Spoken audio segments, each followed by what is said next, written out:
Bonjour à tous, je continue à vous partager des extraits du livre du cardinal Ratzinger, Foi chrétienne, hier et aujourd'hui. Deuxièmement, le Fils. Du concept de Fils de Dieu ainsi défini, il faut distinguer absolument le titre que Jésus se donne en se désignant comme le Fils.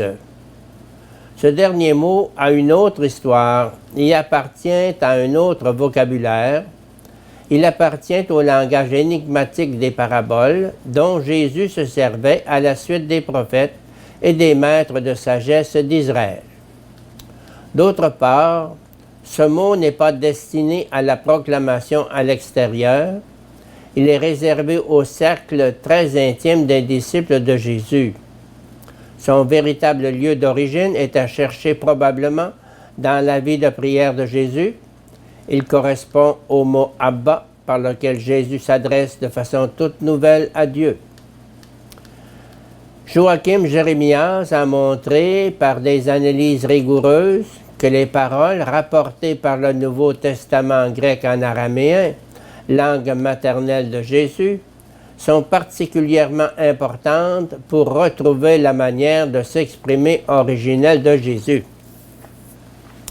Elles surprenaient tellement les auditeurs par leur nouveauté et définissaient si bien l'originalité et la singularité du Maître qu'elles furent retenues telles quelles. Grâce à elles, c'est comme si nous entendions toujours encore le Maître parler avec sa propre voix.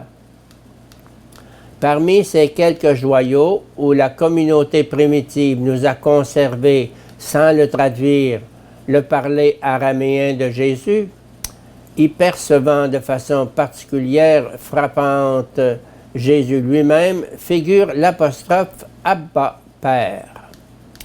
Ce mot se distingue de l'appellation « Père » déjà possible dans l'Ancien Testament, par le fait qu'il représente une formule de relation intime. On peut le comparer au mot « papa », bien que « Abba » soit un terme plus relevé. Le caractère d'intimité qui lui était propre empêchait le judaïsme de l'appliquer à Dieu. L'homme ne pouvait prétendre approcher Dieu d'aussi près. Que Jésus ait prié ainsi, qu'il se soit servi de ce mot pour traduire ses rapports avec Dieu, qu'il ait exprimé par là une nouvelle forme d'intimité avec Dieu, qui ne convenait qu'à lui seul, voilà ce que la chrétienté primitive a voulu retenir en conservant le mot dans sa sonorité originelle. Or, comme nous l'avons déjà indiqué, cette formule de prière trouve son correspondant approprié dans la désignation de Fils que Jésus s'est donné à lui-même.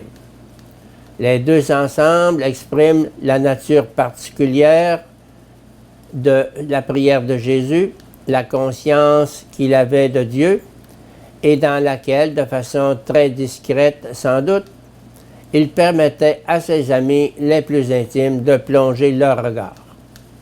Si, comme nous l'avons constaté, le titre de Fils de Dieu est emprunté au messianisme juif et constitue une expression abondamment chargée d'histoire et de théologie, nous avons ici quelque chose de tout à fait différent, d'infiniment plus simple et en même temps d'infiniment plus personnel et plus profond.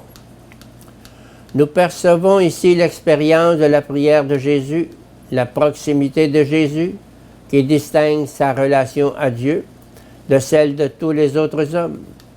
Cependant, elle ne se veut pas exclusive, mais vise à accueillir tous les autres dans cette relation privilégiée.